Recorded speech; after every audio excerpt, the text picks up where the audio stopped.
Gotta remember that.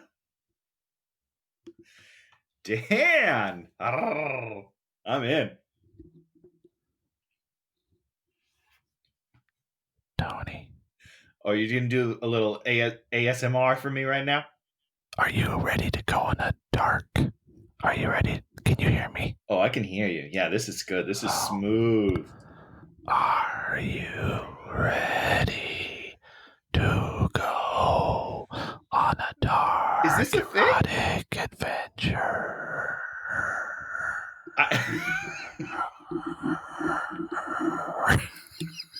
Yeah, it started really strong and I was totally into it. Take off your shirt. Oh, yeah, okay. Ah! Hey, watching with Dan and Tony. Hey, watching with Dan and Tony.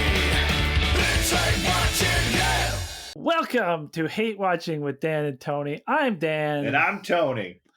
And this week we're doing a movie that I picked, 50 Shades of Grey. Thank Initially, you, Dan. I wanted to do like the third one. I thought we should just jump until it's really super terrible, but the third one's kind of not available yet exactly, at least to me. I don't know. You can't rent it anywhere on demand. Like, you have to buy it. And I was like, we're not going to spend $15 to $20 to watch this piece of crap.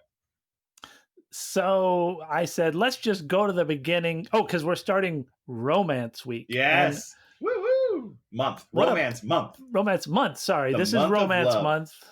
The all of November is Romance month after the nightmare that was Halloween. Ooh, Halloween, yuck. We didn't watch a single scary movie. They were all ridiculous. Yeah, there were no frights in the movies we watched, and I have the feeling there's going to be no romance in any of these movies that we watch. Oh, I don't know. There's plenty of romance in the movie I'm picking. Oh, okay. Well, don't worry. So, 50 Shades of Grey, 2015, 2 hours and 5 minutes long, Universal Pictures, based on the book. Was it really over 2 hours? It was over 2 hours, although there was about 6 minutes of credits. So fair. I was just eating pizza at that time, so I wasn't paying attention. A beefy amount of credits. Because this is an incredibly expensive movie. It looks expensive. Really? I think they spent a lot of money on. I mean, it looked really slick. Didn't it? Yeah, it looked really slick. They didn't get named actors, so they didn't spend any money on that. That's for sure. No. I would be curious on what people got paid, what salaries were for this movie. I bet it was pretty low. And I'm sure they made lots more money on the second and third movies. Oh, for sure. And these movies, I think they cost like in the $50 million range, like 35 to 45, I would say. And I think they each made over 300. So these were they did really well. Incredibly successful movies. Oh yeah, incredibly I tuned successful. This out entirely when it was happening. Yes, and I mean, and the book, based on a book which sold tons and tons, and the book, I didn't do all the super research on this because this movie pissed me off so bad. I didn't really want to know anymore. The book is actually Twilight fan fiction. That is correct. Well, that's how it started. Yes. She wrote it as a fanfic and then just changed it up, or did you read about that at all? I mean, no, not a ton. My wife actually read the books when they came out because it was like this whole thing and everyone was doing it. So she was like, "What is this all about?" And I have not read them, but I will tell you that she said that it was as if they were written by a child, but like a demented child. But the prose, as they call them in writing, are apparently just atrocious. Which makes sense because this movie, I can't imagine it being a good book. Other than, Sexy Fun Time, which was a huge letdown in the movie. But I imagine the book delivers on that to a good degree. That could be an absolute point. The books could really be erotic fantasies. I found this movie to be very unerotic and very, very unfantasy related. You're just like... everything, they'd kind of get into it and then it would just go into something else, like contract negotiations or just like an infinite amount of unsexy, unfun information. Yeah. Where Just was this, all the fun? So I went into this movie assuming it was going to be really dumb for, I don't know, 15, 20 minutes. And then we were going to all sorts of sexy fun time. yeah. And we didn't get sexy fun time until like 44 minutes into the movie. That's insane. Oh, really? Is that for a is that sex the first movie? That is insane. If this was a porno, I would have turned it off in 3 minutes, Dan. Oh, yeah. I don't think a porno 3 minute. I mean, 3 minutes is a long time to go before something's happening. A softcore porn, you know. Oh, I see what you're one saying. with a little bit of a story, so I can get into the characters and really feel the love. And just a little warning in the outset: this is going to be a very explicit episode. If you don't want to, not our be fault. Explicit. This movie, I watched the R-rated version. I don't know. Maybe you watched an unrated version. I watched the R-rated. I wish I would have watched the unrated, just because. Is it better? It has. I mean, it has to be a little bit better, at least. Yeah, I mean, the eroticism, the maximum amount of eroticism is basically seeing Dakota Johnson's naked body. A ton. And not even, yeah. And this is going to sound weird, but not in any fun ways. They don't really do anything that fun in this movie. No. It's, I would say over half of the sexy time is just like missionary position. Well, the one thing you kind of notice is in all the sex scenes, there's kind of like, except like the very last situation, they're all just sort of like, I'm sort of playing at a thing. Then he's on top of her, sort of grinding her out of existence. Not even grinding her out of existence. It wasn't sort of grinding on her. Yeah, he's not even that intense with it. If I'm being honest, I was let down just in general by the sexy times. Now, you were saying you want to have some issues with the casting. Do you want to start out with that? Okay. Or do you want to go into the movie? I think because it lays the groundwork for almost every problem I have with this movie, if I'm being honest. Yeah. He's awful. He's terrible. He's not, and maybe I'm wrong. I don't think I'm wrong, but he doesn't command the room. Like the whole thing about him is he's supposed to be this like rich, powerful, dark, mysterious. I got almost none of those things from him. I got like scrawny, kind of nebbish, like rich billionaire guy who's like, I'm into dark things. Like, what is going on? I need to have like a shiver down my spine in that first scene in the office when he confronts her about her question. I don't remember when he like finishes her question and is like, really? That's your question? That moment needs to be like, oh shit, this guy's serious. That's how I need to feel. And I was just like, who the fuck are you? So I hate this guy. And I would argue he's not that pretty. I really don't find him attractive at all. And I ran it by the wife, and she was just like, no, my wife felt the same way. And I was like, are you just saying that because we're watching it together? Oh, no. But she was really not into it, which is a bummer because, you know, as bad as the books are, there's some fun stuff that happens in there. And I don't know, I would have been super mad if I had been into the books and then saw this dweeb take the role. Sorry. Yes, he has abs. Ooh, big deal. So about 7 minutes into the movie, after the credits, post-credits 7 minutes, so 25 minutes in the movie, I turned to her and I was like, you know who I wish played this role?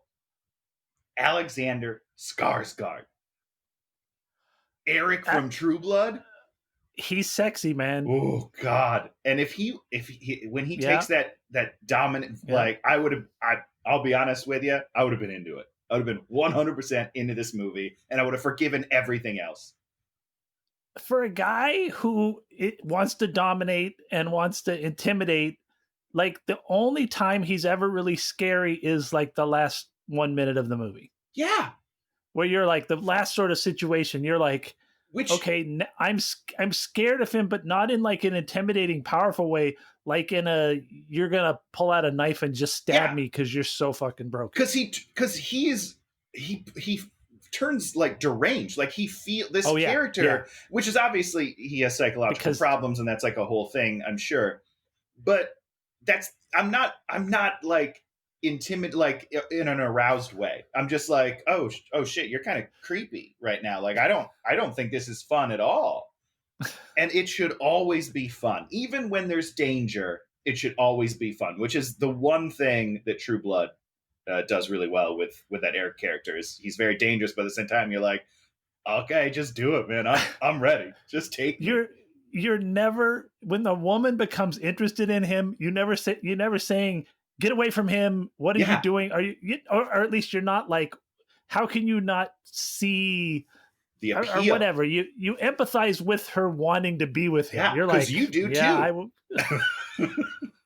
I'm not gonna lie to you. I'm into him. Yeah, I mean, and and I think that's a really good comparison because this guy is he's not very big. He's when we meet the brother at one point, and the brother's like dancing with the roommate. I'm like, what? This guy? Yeah, this guy's kind of hot. He's fun. He's cute. He's also clearly rich. Like he's in the family, right? I don't know. And the stupid, what's his name's like, oh no, he's problem. Oh yuck, he's an asshole. And you're just like, we never know why. Yeah. You're the asshole. I want to see the other. I'm going to watch the other two movies just, to let you know, because I need to know if these story threads ever play a part in it. Because why does he have problems with the brother, the fun, cute brother? Why is he so mad at him? I don't understand. And it doesn't deal with it at all. I've read the plots of the next two movies. I read them on Wikipedia, and I didn't see anything with the brother. There's like a plot line where the sister gets kidnapped. What? Oh no! I dare you to go and watch the rest of these movies. You're going to want to poke your eyes out and destroy your own brain. So let's get to the lady of the moment, Dakota Johnson. I don't have anything disparaging to say about her.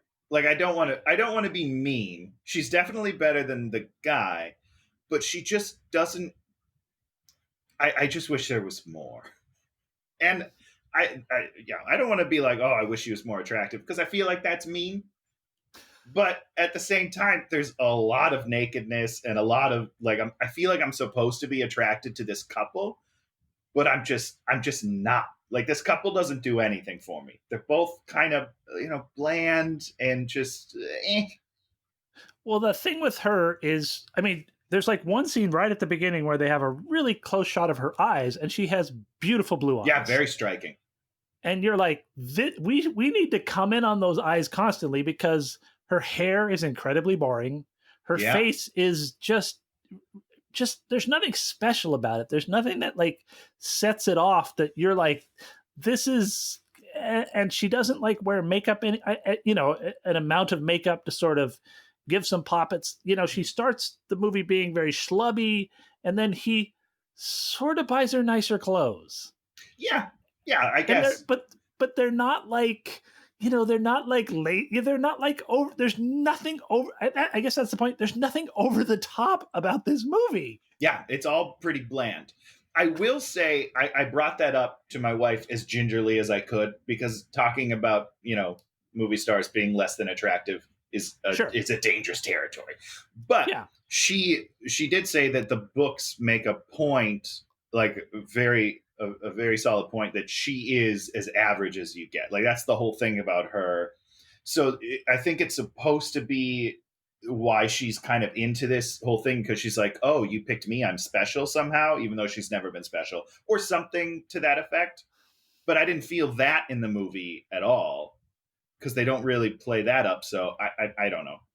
But I think you see, and I think that is sort of the meta fantasy of this, which I think it does incredibly terribly, is that she is bland and he is bland, and they form this bland union that is just that you can maybe imagine it's you, because it is so bland, and he's not even really interested in her. There's never even a single line where he's all like, you're unattainable, so I want, there's nothing like that makes you realize why he would want her. Do you want me to spoil it for you, Dan? Because I know the answer after talking to my wife. Sure. He only goes after women who looks like his dead mother. Yeah. Yeah. And okay, yes, I did read that. Which brings up the major point. You have a whole movie here where we're never told that. Dan, almost nothing happens in this movie. Nothing happens in this. Nothing happens in this movie. I'll try to think of something that I think happens, but it is insane. And when the movie ends, I was like, what? How is this the end of one of your 3 movies? Literally nothing happened. You barely even set anything up. I have no idea what the other 2 movies are about other than her signing the contract, maybe. I don't think she ever signs the contract. Oh my God. If that's true, I will lose my mind because I'm going to tell you what happens in the second movie for the most part. Okay. She meets the woman he was submissive to. We find out that, that makes sense. He's not actually a dominant. He's a submissive, but he's also a sadist. Okay. So then she goes to work at this magazine, and the guy hits on her, and then what's his name buys the magazine, fires the guy, and gives her the magazine so she gets to run a magazine. And then in the third one, the guy like kidnaps the sister, and then there's a whole chase scene, and it's like a spy movie, and they have to save the sister. Wait, really? Okay, see, now I have to finish this trilogy because that sounds fun. The third one sounds great. And in no point in any of these books does he go to therapy. Yeah, well, he needs to. Big time. This guy's messed up. Okay, so we start the movie. We got the song. We start the movie. We're 20 minutes in. Yeah. All right, let's do it. Yeah, let's do it. I put a spell on you song. Great song. I love that song. And I think we go right into him, right? She shows up she shows up to interview him. Yeah. No, well, don't we start with her and the roommate to set up why she's going? There's a little roommate setup. You got to go. I'm sick. You got to interview this guy. The roommate is the journalist, and she's in college or something. It was very confusing, but she's not usually interviewing people, but she's going to help out the roommate. I feel like it's super important information, Dan. Yeah, it's pretty. So you have this like tracking shot of her going to the parking lot, and I'm like, please don't get in the VW. Please don't get in the VW. Please don't get in the VW. And this is what happens in like every one of these scenes. You're like, please don't, please just don't do it. Oh, you did it. Just you did it. The VW. So she goes there and parks right in front, your classic Hollywood thing, right in front of Gray House building because he owns a building. What does he do, Dan? They said right at the beginning. Did they? Okay. He does. What was it? I think it was technology. And this is like another thing that's like so painful. But you also invest in like farms in Africa, and he's right. Like, does this mean that you care about people? He's like, no, it's about making money. Maybe I care about people. Right. It's like this one tiny kernel of humanity that they've carved out for him, which we never go back to and we never deal with. But you can always like point to that. See, there's that kernel of he's human after all. Okay. So she's like on a pencil. And, well, first of all, she trips going into the office. Oh, she does because she's clumsy. Okay, is that what No. It was just weird. She doesn't trip over anything. She just kind of falls into the room. And I was like, is there a ledge at the door that we didn't see? I don't understand what's happening. So immediately I was out. I was like, this movie sucks. If you don't give me a reason that she's going to trip and she just falls, at least show me like tangling over her own feet. Maybe she's not used to heels and she's wearing heels. I don't know. Do something. But anyhow, I digress. That would involve writing. So we learn about him. He's not gay. Dan, we have just real quickly. Can we talk about that moment where she looks down at her card and goes, "Are you gay?" Oh, I can't believe that's one of my questions. First of all, you've agreed to go interview a guy. You don't pre-read your own questions. You're going in cold. They're not her questions. But her friend gave her the questions.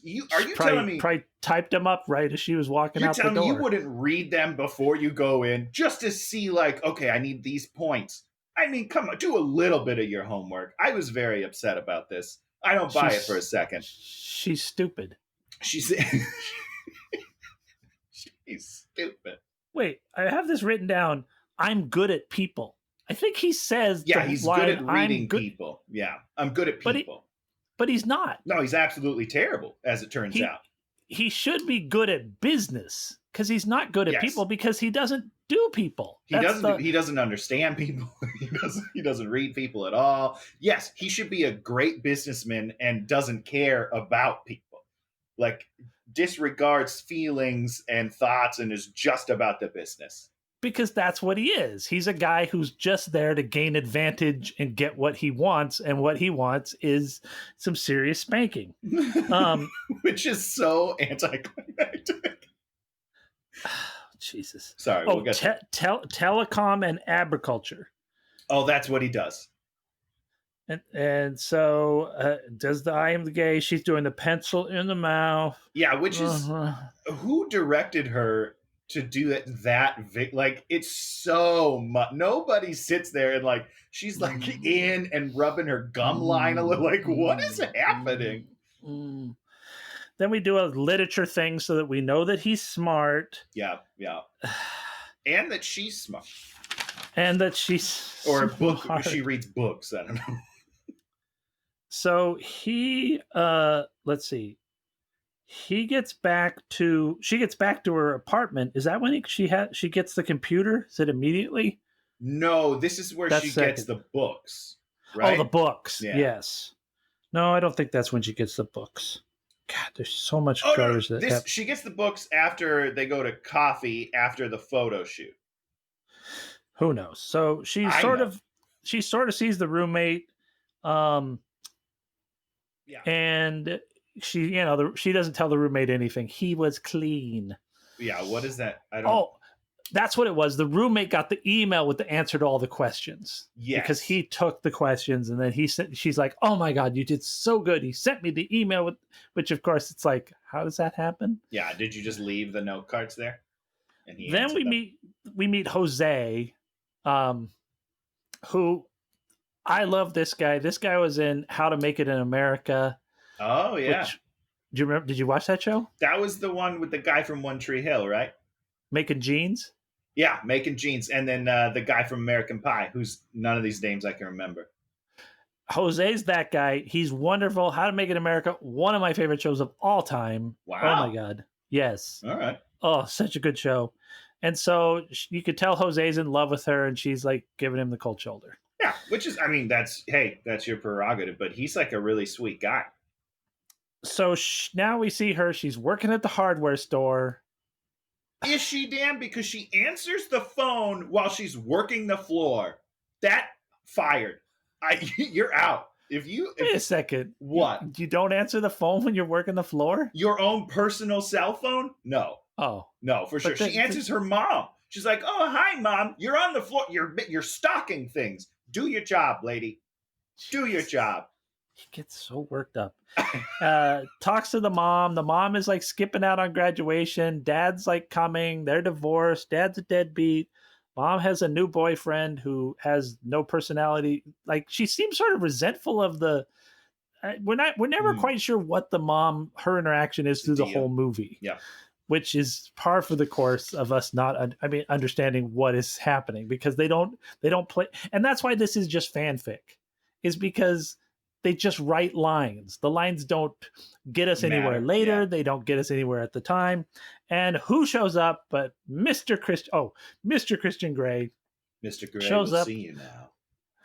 And then we have this playful banter of him buying a bunch of shit. You're using that sarcastically, right? Okay, because I was like, I got no playfulness at all. What are you, a serial killer? I might be if I want to kill you. Doesn't he say not today or something? It's totally devoid of any charm on either side. Yes. And it's so weird because both of those archetypes are very charming. Like the very shy girl next door, honest working, like, oh, what, you're looking at me? That should be charming. And his like domineering, quick wit, like, I read people, I know how to manipulate them. You should be charming the pants off of her. And I sorry, I really wanted to feel attracted to both of these characters, and this movie really let me down.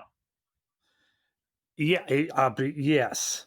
Man, I have so many notes and I don't understand anything that happens. So I wrote, so, of course, how did he know where she worked? Well, he's rich, telecom, so he can look things up.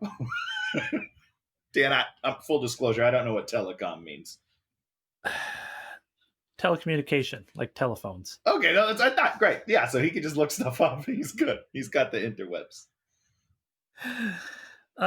So then, I mean, are we at our graduation now? Are we already at the graduation? Yeah, we're already at the graduation. So at the graduation, okay. He shows up at the graduation. Well, he's like a keynote speaker. Oh yeah, he's at the keynote speaker, and then he does a whole little thing with her on stage, and they sort of spar and parry, and then afterwards he shows up and goes and meets the dad, and like after one of his things is like, I don't have girlfriends and I don't allow my picture to be taken with women, he takes his picture with her immediately. And for a guy who spends a lot of the movie telling us how he doesn't do these things, he then immediately does them right after he says, I don't do them. I don't sleep with women. And then he just falls asleep next door in about 30 seconds. I guess I would have liked to have seen him not do these things for a little bit. And then, and then warm up to do them, as opposed to just telling me you don't do them and then immediately doing them, because that doesn't feel rewarding at all. No, it doesn't. So then they're going to get ready to party, and that's when the books show up. The expensive books show up. Yeah. Which apparently are very expensive. Oh, I'm sure they were. They don't. I wish that they would have told me how expensive, because I think they're like thousands and thousands of dollars. Well, the point being is she has no knowledge. She's a big zero. If she was an expert in something, she'd be like, this is like a $1,500 book. But she doesn't even know that. She's like, these are valuable. I can't take them. Which, I mean, she does. So she's partying with Jose and the friends, and then she gets drunk, and then she calls him on the phone, and he's all like vibing her out. Why does she call him? I think I missed the part where they had like a spark. Like I understand that where it's supposed to be, but I never felt like they were having a connection. Well, because they never really had an actual connection. He did creepy stuff, like show up at the thing, like sort of like, vibe her out in line, when she's coming around. And so she knows he's interested. And so this whole movie is her kind of teasing him constantly. And because she's such a little tease, it drives him crazy because he wants to have what he wants. And the problem with all that is he's a monster. Yeah. Yes. Yeah, that is correct. And you're going to get to this point where the monster is not, if he doesn't get what he wants, he's going to beat the hell out of her. Which I know that that's problematic. I really do. But I think that can be done in a way where I'm still on board. Well, isn't the whole idea is that he's this fantasy guy, and the ultimate female fantasy is to change the guy from being the problem into the thing. And that's what I thought this movie was going to be. I thought we're going to do all this erotic stuff, and then he's going to try and dominate her. And then at a certain point, he's going to realize that is not fun, and her individuality is what's important, and that's what makes their romance work. Well, first of all, Dan, you went deep with that. Here's what I thought we were going. I thought she was going to flip the script, and she was going to be the dominant. I thought it was Yeah, going to but be that's like, just what you want. That's what you wanted to see. well, yeah, sure. I mean, but it So he's felt like, like that's kind "Tie of me where up." we were going to me, I thought, because she kept saying like, Yeah. no, no. And then there was that tease where he like, he used to be someone else's, what are they called? What? Yeah, we'll get to that. Okay, Submissive. submissive. So I was like, oh, are we going to flip it at the end? Then this movie would have been a 10 out of 10, even with this bonehead in the main role. So he then shows up at the party club, and Jose's making his move. Hey, baby, I've always liked you. She's like, no. Well, first of all, Jose, come on, dude. She's so drunk right now. This is not the time. Not the time to make your move.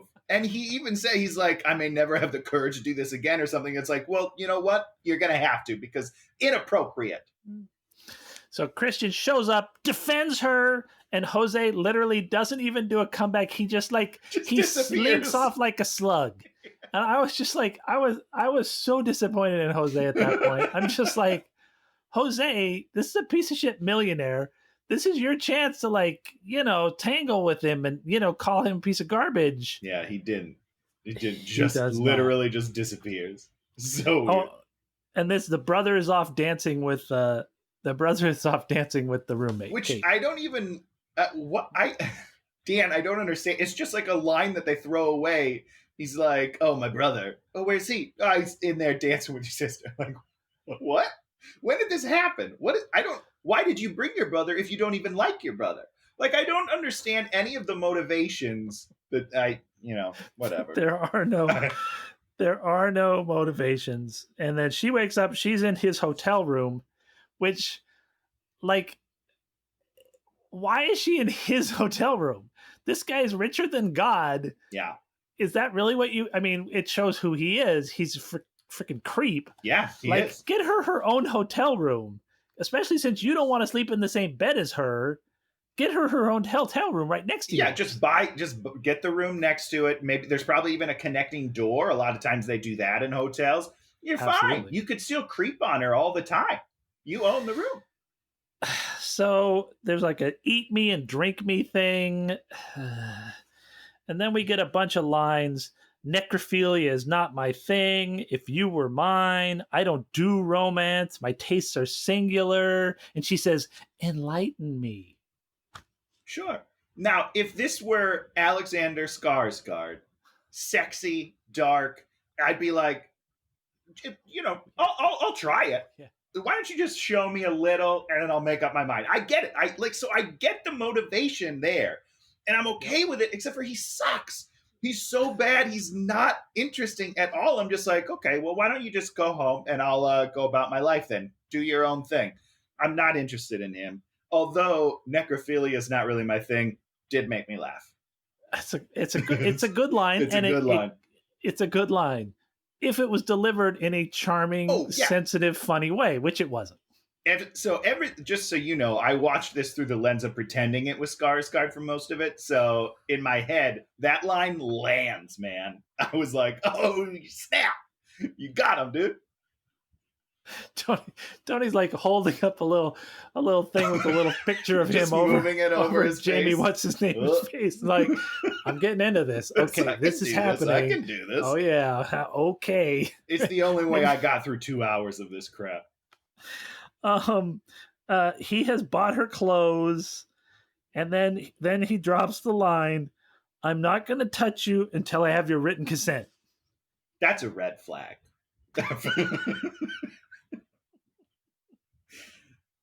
I mean, or it's very sweet of him. It's one of the two. Could go either way. I think this is the point at which he gives her does he give her the paperwork now? I think, is this the NDA and not the actual contract? She signs the NDA. Okay. She signed that earlier. She signed that way earlier. Okay. So there's a lot of paperwork in this movie, so it's confusing.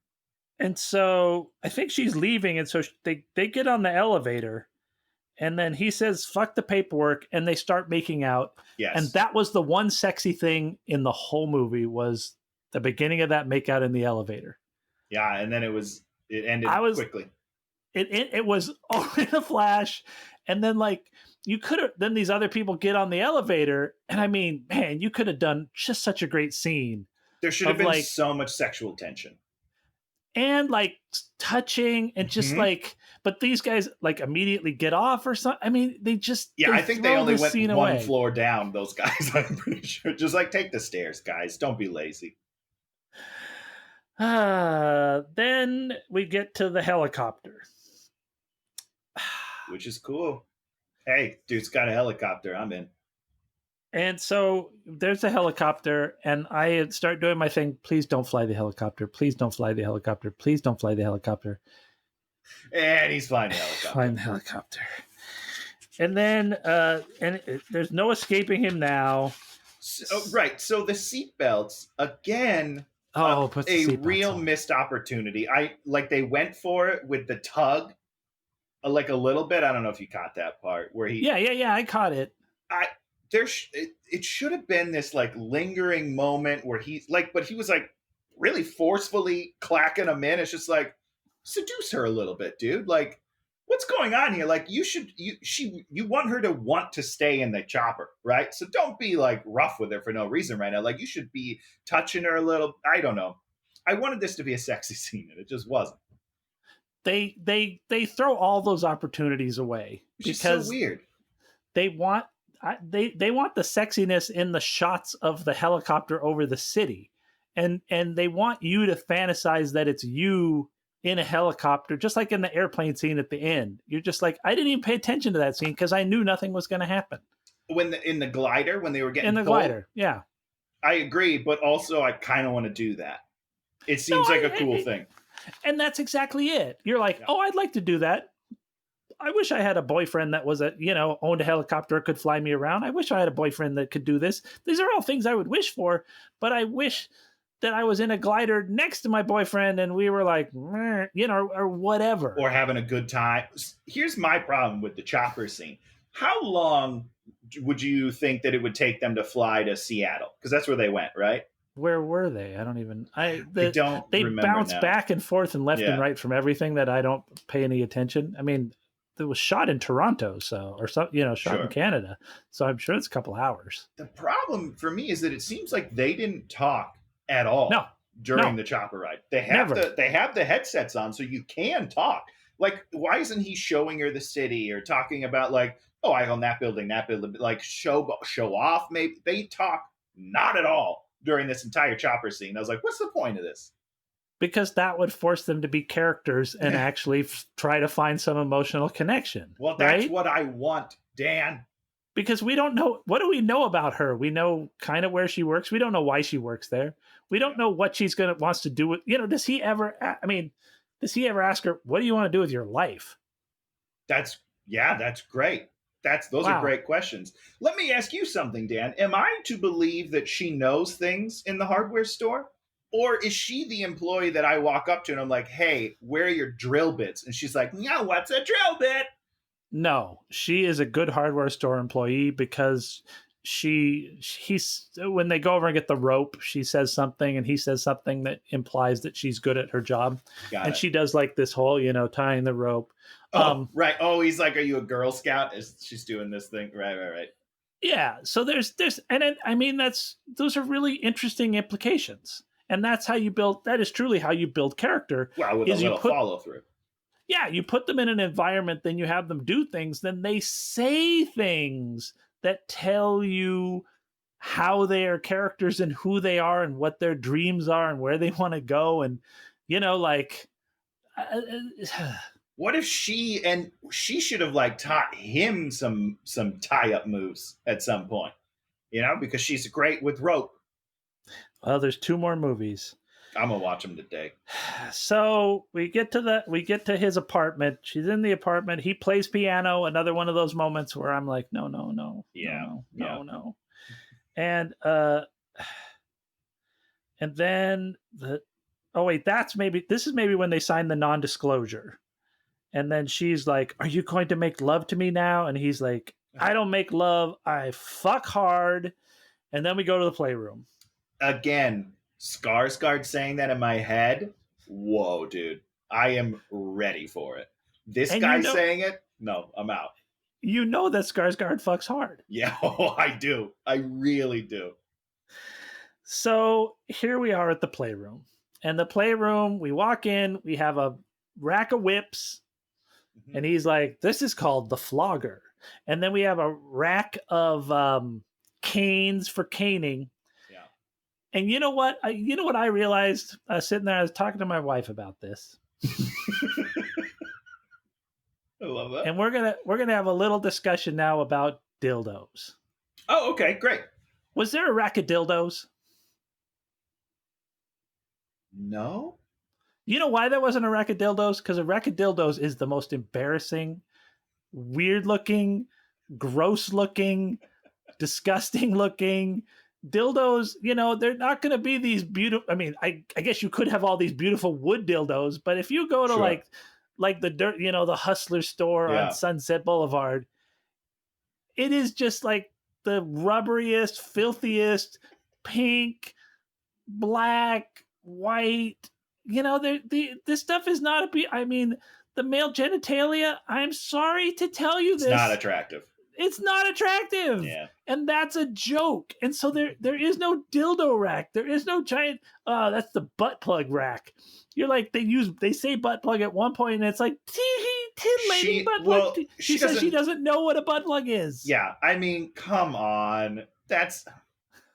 I was so mad. Like, really? You've never heard of first of all, it's in the name. What's a butt plug? It's a plug that goes in your butt. I mean, why are you asking dumb questions right now? So, you know, when you try and make this fantastical place, the thing is a sex dungeon room, you can try to act like it's this magical, fantastical place, but it's not. It's a place of filth. It's a place of fluids and grossness. And this movie will not embrace it. This movie doesn't embrace that the human sexuality is not gorgeous. Well, yes. No, it does not. It tries to put forth that human sexuality is gorgeous. Yeah, it's a beautiful thing. Is it? Well, I mean, no, but in the fantasies, sure. And if you think about it, he's super, super rich. So he probably has a team of people in there daily, sanitizing, washing, cleaning. I mean, he's fine. He's fine. A lot of NDAs. So I do this to women. What do I get out of this? And he says, me. Which is not a prize. Sorry, guy. So the idea is she's going to live there Friday through Sunday. She has to sleep in her own room where she can decorate it however she wants, but she pretty much has to do whatever he says, except the things that she chooses to say she doesn't want to do. Right. Which is great because it's all about communication and yada, yada, yada. That's great. Are you against this, Dan? You don't like this arrangement? It's so, what do you want to say? It's so controlling. Yeah, I think that's the point. And that's the whole point. Dan, just let me say real quickly. Yes. I'm okay with it. If someone presented me with that contract, I'd sign it. Tony's like, yes. No, sometimes Thursdays, Friday. Because I mean, they negotiate. Skip on the anal fisting. Well, yeah, no, I agree with that. That should, first of all, I'm out. I'm out on that. Like, no, thank you. But I mean, she gets a date night, so I would get to go to the movies once a week. She does not get a date night. Eventually, she has to negotiate the date night. Of course, and let's be honest, I would never negotiate. I would just sign it because I'm like, that sounds pretty fun to me. So I wouldn't have gotten the date night, but it would have been nice to get it. So we find out she's a virgin, and so he pins her down and de-virgins her. That, of course, so dumb. I'm sorry. And they sleep in the same bed. Right. Well, but he doesn't do that, which he told me right before he did it. So he's making breakfast, and he's like, let's get you cleaned up. Then there's like literally the most unerotic tub scene ever in the most beautiful tub. When that this is, to me, this was the most shocking moment of the movie. He was like, let's get the you tub cleaned scene? up. And then he meant that literally. And he like grabs the sponge. I was like, oh, oh, no. This is weird. Don't do that.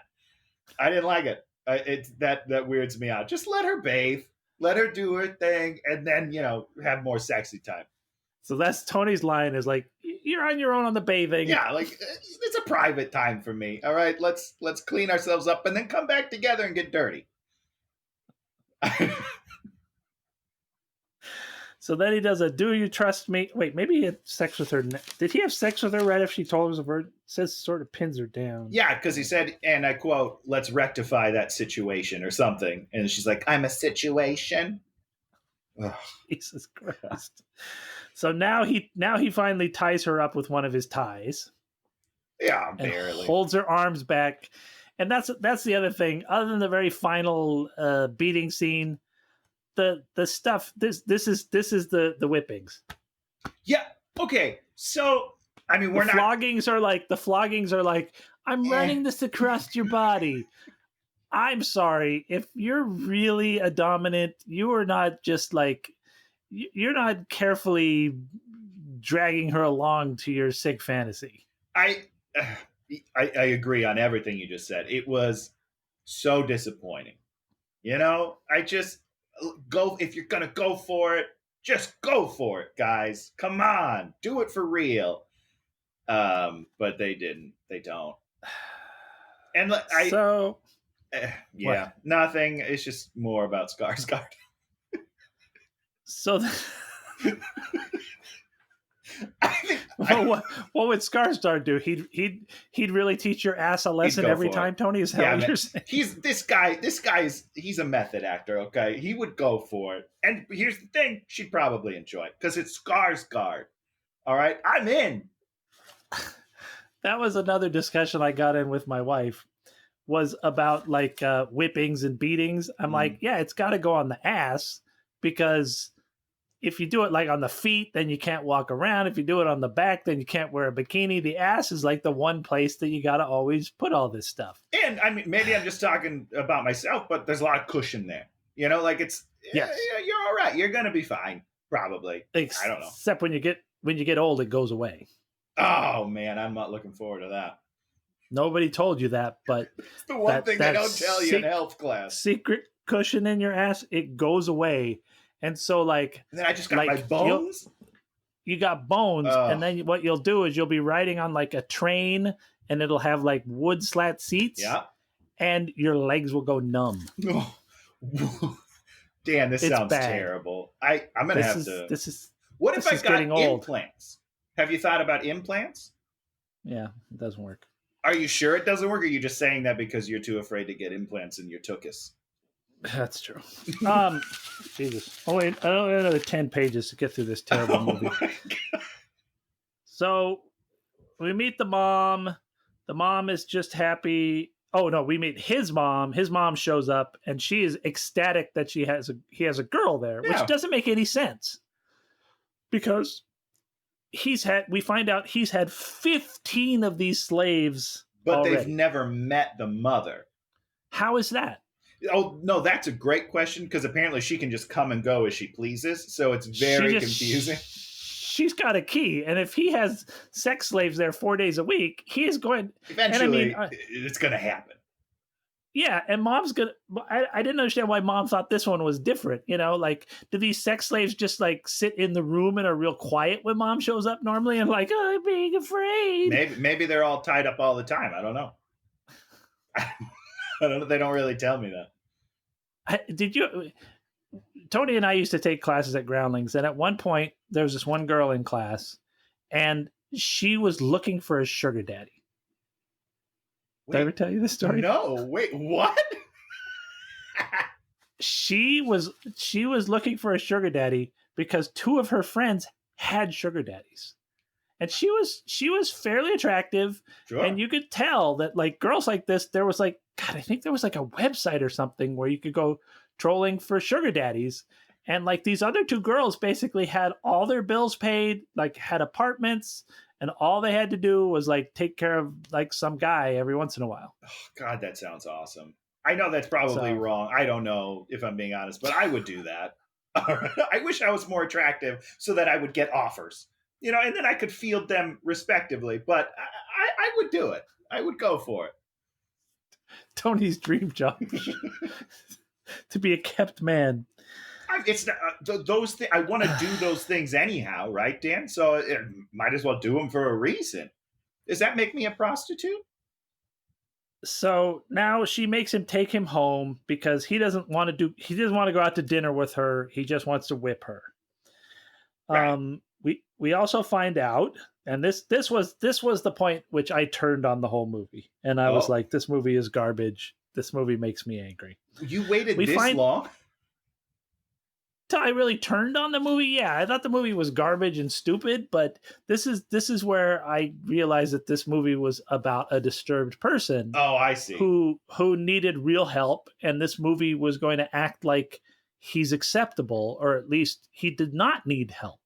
Well, the help he gets is this young lady who's going to change his entire perspective, which is great. Love is a cure all. How about that, Dan? Put that on the poster. Boom. Love cures all. Yeah, actually, it doesn't in this movie. I know. It doesn't fix anything. So we find out that when he was 15, one of his mom's friends took him in as a submissive, and she was his dominant. So awesome. And we find out later in this whole thing that he's still in contact with this woman.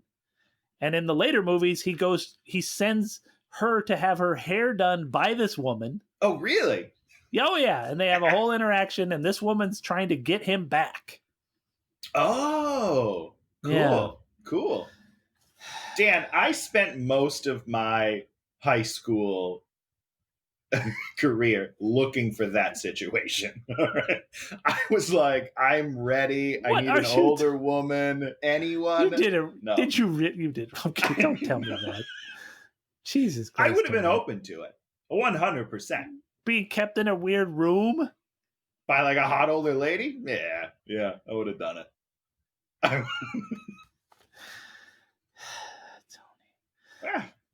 So he says, read the contract. And I think this is when we have the whole contract thing where she's like voiceovering the contract. And once again, this part I found incredibly offensive. Yeah, the contract's honestly not great. I would have had a lot of problems with the contract. You eat what I tell you to in the quantities I tell you to. You can't overdrink and overuse drugs. And you're just like, this is a cult leader guy. Yeah, this guy's he's not coming out of it. This is no good. I think that she then drinking champagne tears. So this is like her big tease. This is the tease montage where she like moves to Seattle. He sends her champagne, and she keeps on like sort of blowing him off on the phone. And then he wants to negotiate. And then we have the negotiation scene, which is what Dakota's that was her favorite scene of the whole show. Like she said that in an interview or something? Yeah, that was her favorite part of the movie. What? What? The whole. Did she give a reason? Because of how bad it is? I don't know. Oh, okay. So she's in on the joke. No, she loved it. She thought it was great. And this is when we get the no anal fisting, no vaginal fisting, dildos. Okay. What about butt plugs? What are those? Yeah, awful scene. Bad dialogue. And he actually, you know what? He gives her the one night date week. Yeah, this is where she gets it. She doesn't ask for it though. Oh, that's right. He says, "I'll sweeten the deal." You're right. So maybe I wouldn't have had to negotiate. Eventually, maybe she would just offer me a date night. Or Skarsgård. I would also do this with him.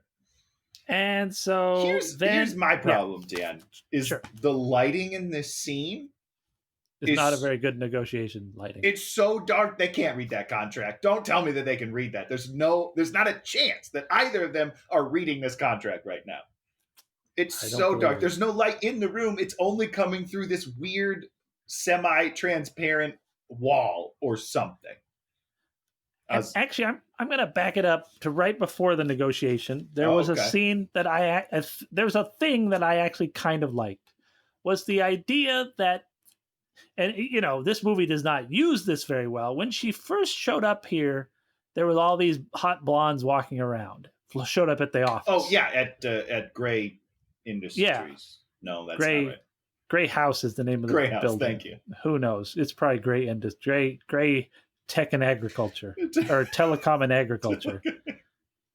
Oh, Jesus. Anyhow, sorry, the blonde woman. And then when she shows up again, she's like more put together, and she has a higher level of confidence about herself.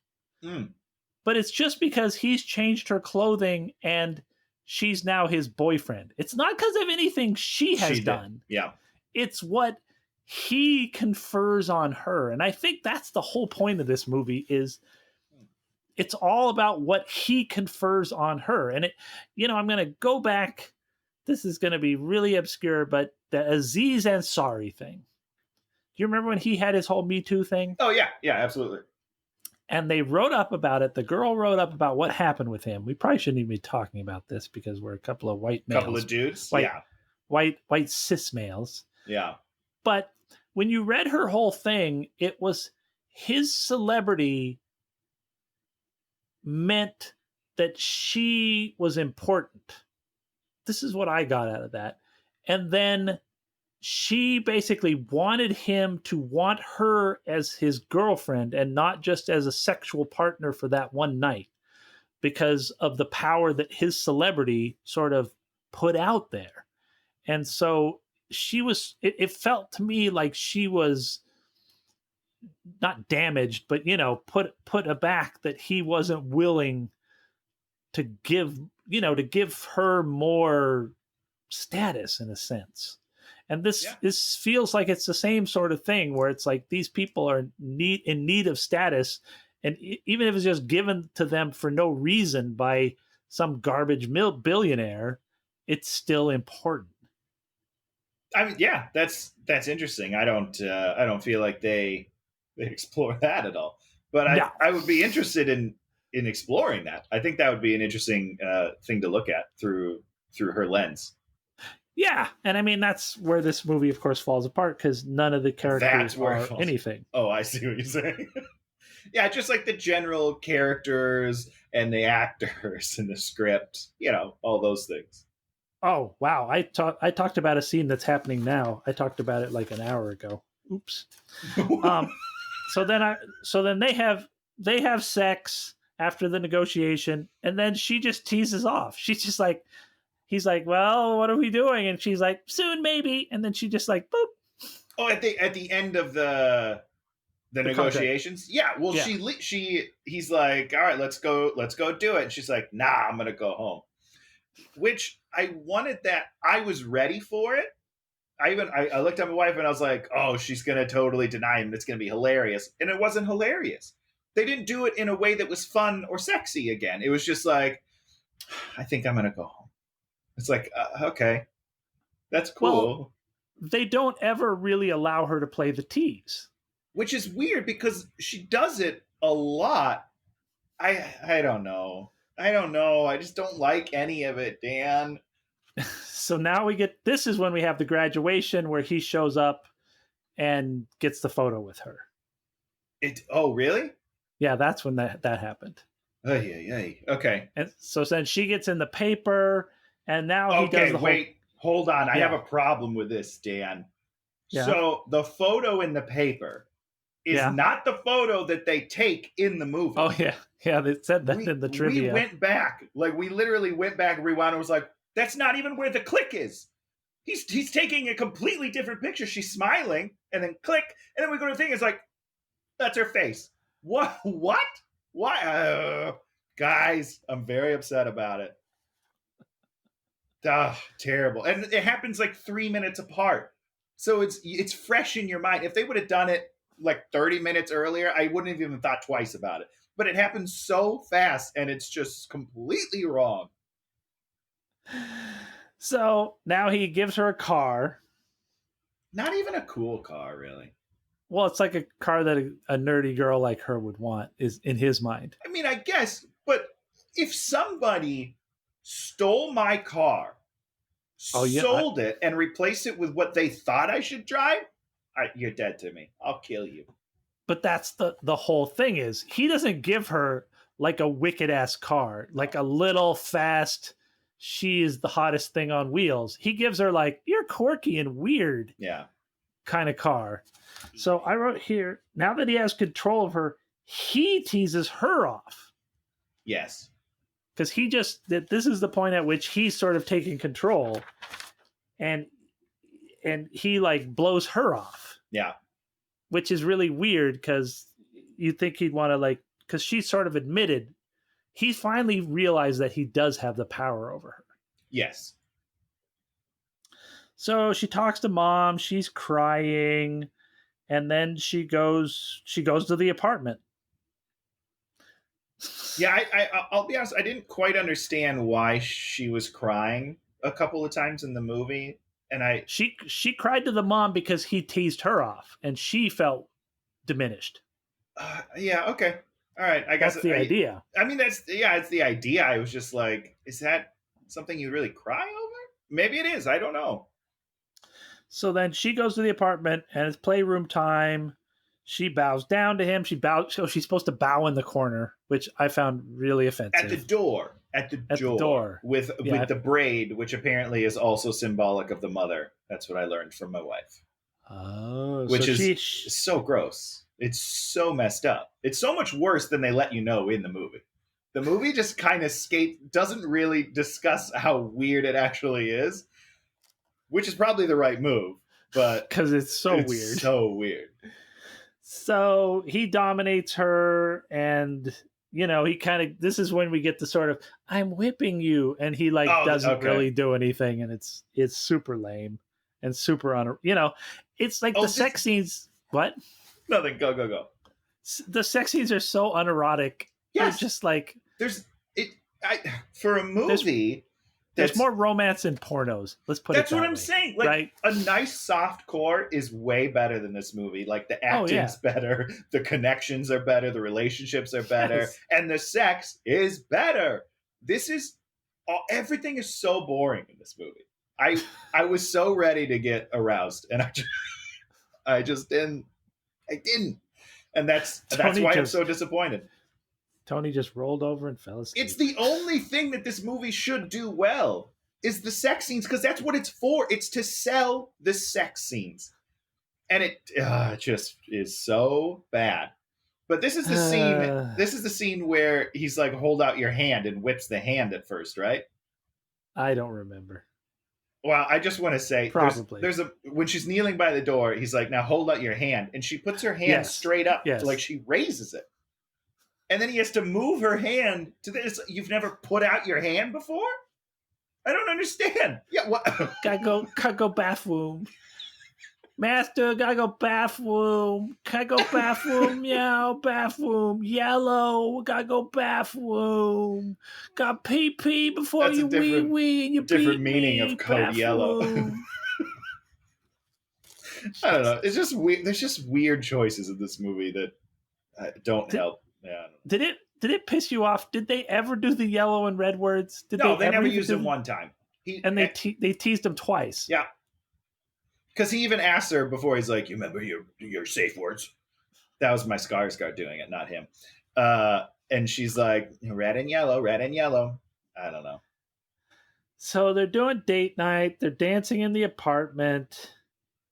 And then we go to the parents' house. Oh yeah, family dinner. How many lines do you think the sister had? Maybe 2. And they made her out to be like this character that wants, I've been meaning to meet you, this, that, and the other thing. They don't even look at each other. There's no relationship building. There's no talking. They don't even sit by each other, I don't think, at dinner. No, not really. And the brother's there with Kate, and you're like, can we follow their relationship? Yes, 100%. They seem like they're having a great time. I want to watch that rom-com. That looks good. I want to see her sticking her fingers in his mouth and them like getting whatever, party all night. It's such a weird side story that they just keep showing up as a couple. It's like so now they're like a real couple. And he's bringing her to family dinner. What's happening? I'm so intrigued. And so then she drops the whole line, I'm going to visit my mom tomorrow. Which is kind of weird. Super weird. And you're just like, you're so happy because he gets all mad and bent out of shape. Yeah. And I'm like, good. Let this Good, asshole you idiot. feel some of his own pain. And she's like, why can't I touch you? I can't. What about the contract? We need to talk about the contract. Why are you trying to change me? I'm not. I need more. You're changing me. But then he says, I'm not changing you. You're changing me or something. Yes. And I was like, ugh, so dumb. So then it's late at night. She's sleeping. And then he comes in there. And this is the big confession scene. I'm a crack baby. Oh, right. Yeah. This isn't my real mom. She's, whatever. And the weird thing is he did all this and she was like asleep. Yeah. And then he says some other stuff and then she's sort of groggily awake. Yeah. And so you're not even sure if she heard the first part. Yeah. So that's what the sequel is going to tell me.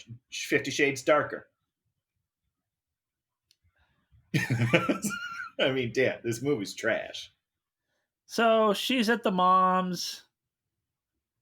She texts him, I'm missing you. And of course, then he shows up. And she's drinking. That's against the rules.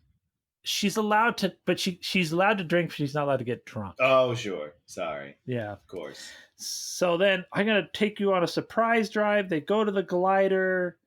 And so this upset me a little bit. Only because she goes with him. You are there. Yeah, she goes with him. You're there to visit your mother. You made a point to go visit your mom, and then your boyfriend shows up, and you're like, hey, Mom, you know what? Peace out. I'm going to go hang out with this schlub that I hang out with all the time. If I was the mom, I'd be so mad. Or disappointed. I'd be very disappointed in my child. That would all be character motivations that could cause things to actually happen where emotions actually happen. But actually, does it have emotions in it? Are there actual emotions? Well, she cries a couple times. No, she only cried once. She cried that one time. The one time to her mom, and then she also cries at the end of the movie, which we'll get to. Oh, okay. That doesn't count because the end of the movie's stupid. What's with the flip phone? So weird, right? When was this filmed? It was 2015. I have no logical answer for that. I mean, I feel like I've had an iPhone for like 7 years. For a long time. And I'm like, I'm a freaking caveman. The people that have flip phones are the people that are Luddites, the people that don't want to move into the future. Or they want to be off the grid. She's supposed to be 21 and he's supposed to be 27. Oh. Okay. I actually thought that it was supposed to be more than that. Because that's not even 21 and 27. That's not even a thing. That's nothing. No. So he's like, I got to go back to Seattle, but she doesn't go with him. She then stays with the mom for another hour to take a commercial flight. Yep. That made no sense to me. Yeah. And this is what I wrote down. Oh, yeah. So then she gets back to the apartment and he's on the phone having business problems. Oh, yeah. He's got lots of business problems that don't sound like they're anything. And this is what I wrote down. She is a valve for his frustrations. Yes. I mean, she should be. Her a little bit more. Ass is supposed to be where he puts all of his frustrations away. His paddling of her ass. And so then we have the second to last playroom thing, which is he blindfold, feather, like mediocre flogging, and then he of course dominates on top of her on the bed. Oh right, yeah, lackluster. And then he becomes depressive piano man. Everything you play is so sad. Did she say that? Yeah, she says that. I was like, shut up. Oh my God. So now we're in the home stretch. We're gonna get through this garbage movie. All right. We've been doing this for a while, so I'm going to try to limit my comments, my inane comments. She does we should talk like normal people. I need to punish. It's the way I am. And she's like, okay, give me the full punishment. Yeah, she's like, let me see it. Let me see it. Let's go full punishment into the playroom. He gets out, belt, leather belt. Yeah, whatever. And he's like, I'm going to give you 6. 6, Dan. 6. That's not full punishment. But that's nothing. I mean, Tony's like, I understand. 20. I could do 20 in my sleep. I mean, this bitch, 6 is all she's getting. She needs more. How is she ever going to learn to be in my... It sounds crazy when you say it, but 6 is not a lot. Okay, I'm sorry. It's not. It doesn't sound. Yeah, it's not great, but it's not that bad. I don't know. It seems pretty lackluster. In my sleep, I wouldn't even wake up when I was getting 6. On number 7, I'd be like, "Is something going on back there?" No. Okay, I'm gonna go back to bed. Excusez-moi. It's just there's so much buildup in the movie. And then it's like, I'm going to hit you 6 times. It's like, oh my God, really? Everything is done half-assed in this movie. It's so boring. 6 lashings? Wow. Anyhow. Each time I do it, count with me. Smack number 1. You didn't say 1. 1. So we go through the 6. And we, and it's stupid. And then she's crying. Oh, yeah, she's crying. You're right. Yeah.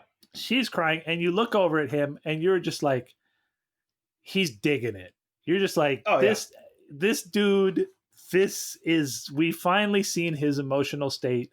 He is digging it.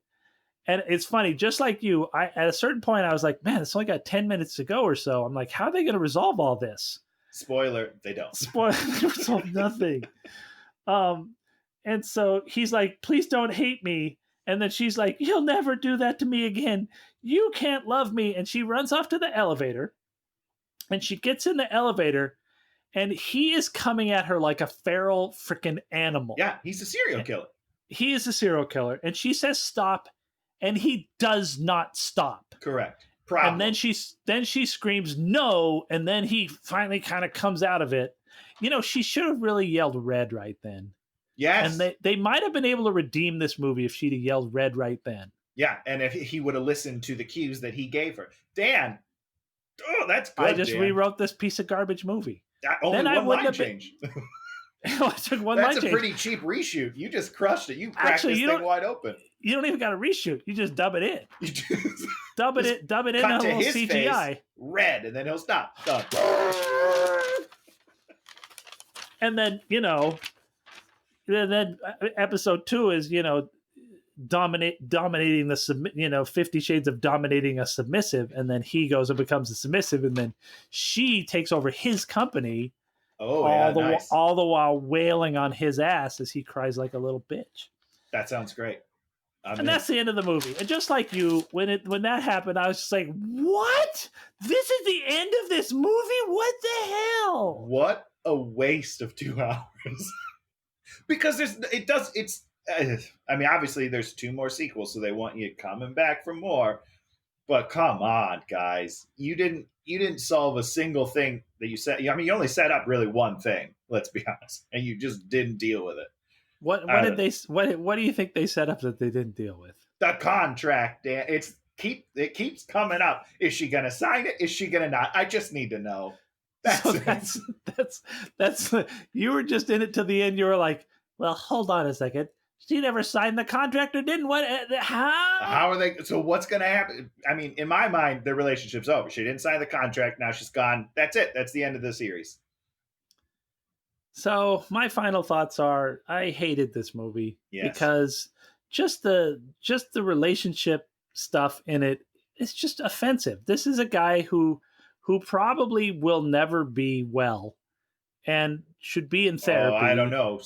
Watch the trilogy, Dan. I think he's going to be fine. I mean, they're going to get married and they're going to be, I'm sure at the end of it, he's like, I'm all better. And you know what? I've watched enough serial killer things that when they say they're all better, they're not. They're almost worse. They've come to this like state of calm rest. and it's like, uh-oh, it's a coiled snake about to strike. Yeah, 50 Shades 4 or 50 Shades 4 is like my secret dungeon apartment that's below my apartment that you don't know about, that I have 17 sex slaves in. And bodies everywhere. And, ooh, that's a scary movie. Any final thoughts for this pile of garbage? I mean, my final thoughts, I've given them throughout the film, is that there are two problems with this movie, in my mind. Skarsgård is not in it, and they don't go for the sexiness enough. This movie should be so sexy. Like, I should watch it, and I should be uncomfortable watching it next to my wife. Because I should be, like, in this movie, like, oh, shit. I just went from 6 to midnight. This is great. And she should be doing the same thing next to me. She should be like, I wish my husband wasn't here because I'm so aroused. And you're just not. You're not into it at all. I need to remake this movie with Skarsgård in the lead, and I think the world will then understand. They'll be like, "Oh, now I get it."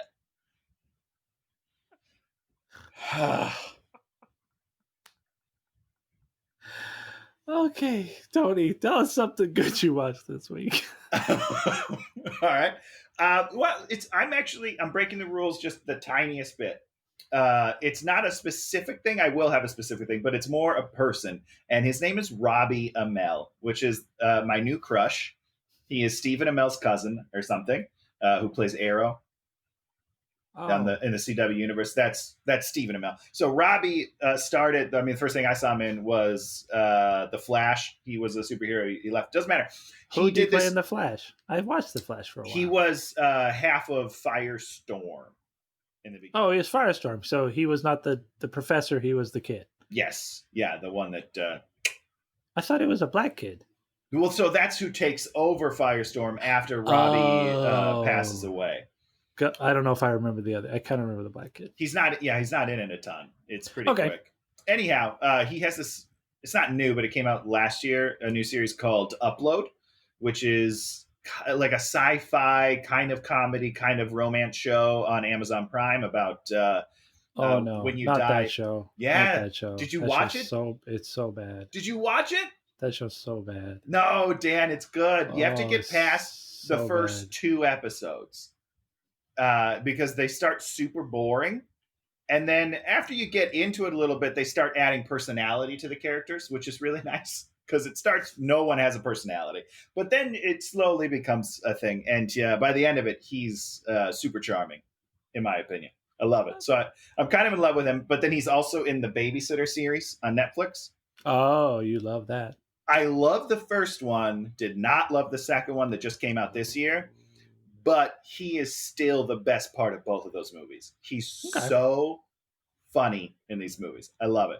And then he did Code 8 recently with Steven. It's like a dark superhero tale, and we watched that recently. So I was having a Robbie Amell week, and I'm 100% in. I love him. I can't wait to see him do more stuff.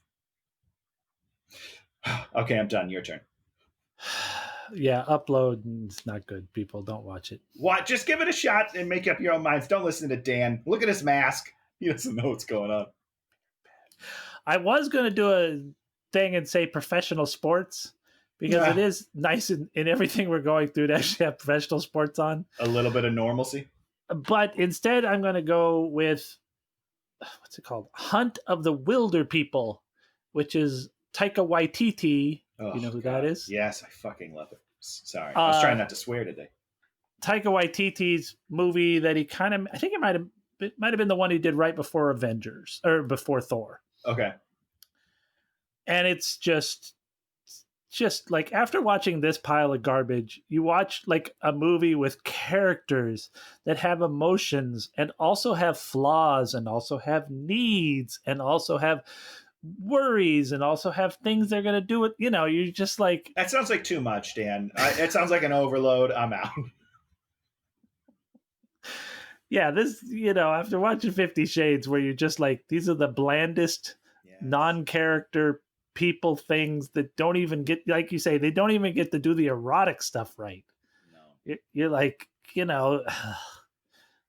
but Hunt of the Wilder People, I had about half an hour to go, right before we started this, and I got to this one scene, and I had to turn it off because I was going to be crying my eyes out because it was so beautiful. Now I'm getting emotional because I'm thinking about crying. And, you know, it's like movies have this ability to make us have emotional responses. Not the movies on this podcast. It's not the movies on this podcast. Okay, I'm interested. Where is that? Where can I watch that? It's on Netflix. It's just popped up. I think they just added it on Netflix. Okay, cool. So absolutely, 10 out of 10.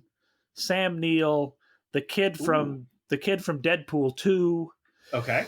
That kid, and that's why you got Deadpool 2, because he's freaking hilarious. Sure. The kid is he's dynamite funny.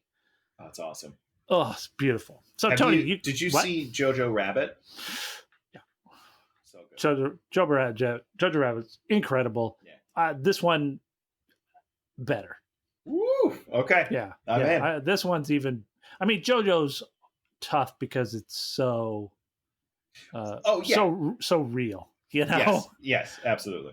And I have one big criticism with JoJo. I had one gigantic problem with it. The one kid was not in it enough. Oh yeah, his for buddy, sure. His friend. Yeah. Yep. You're just like, I need a movie with just him. He is so funny. Yeah, he was really great. I mean, everyone's really great in that movie. Yeah, it's not really a fault of the movie. It's just sometimes I just wish there was more. There's not enough ice cream when you're having your ice cream. So give us a movie that we're going to watch, a romantic movie for Romance Month, Tony. All right. So I felt like there wasn't any romance in this movie. And he even says there's no romance. I'm not into romance. So I wanted to go into a movie with a lot of romance where there's so much romance, spoiler alert, that a straight man turns a lesbian, kind of straight. So we're going to watch please. Oh, we're watching Geely, finally! I watched the trailer again last night, and I was like, the trailer looks good. I don't think I've ever seen the trailer. It doesn't look terrible.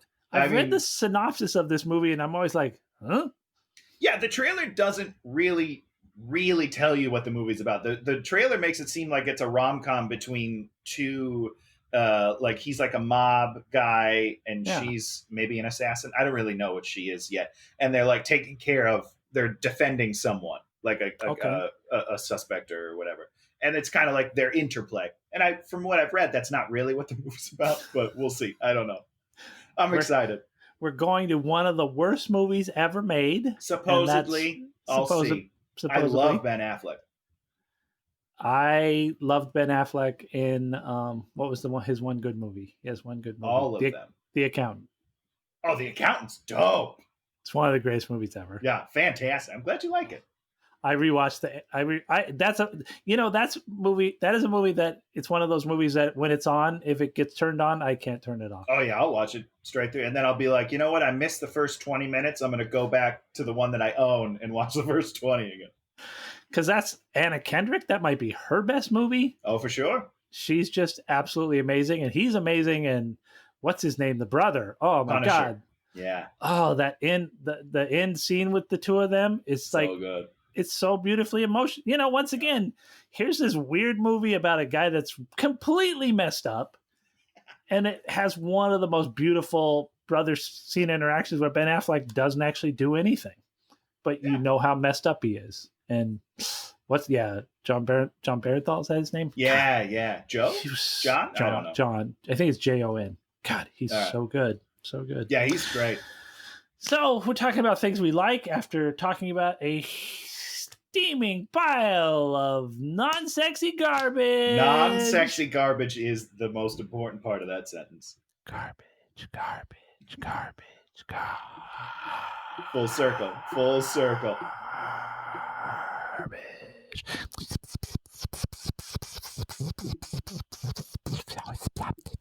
This is gonna go viral with these ASMR bits. Is that ants? I'm seeing ants in my head, and I don't know why.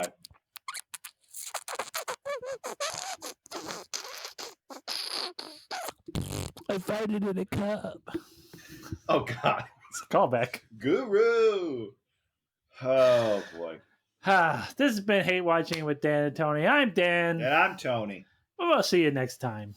Hey, watching with Dan and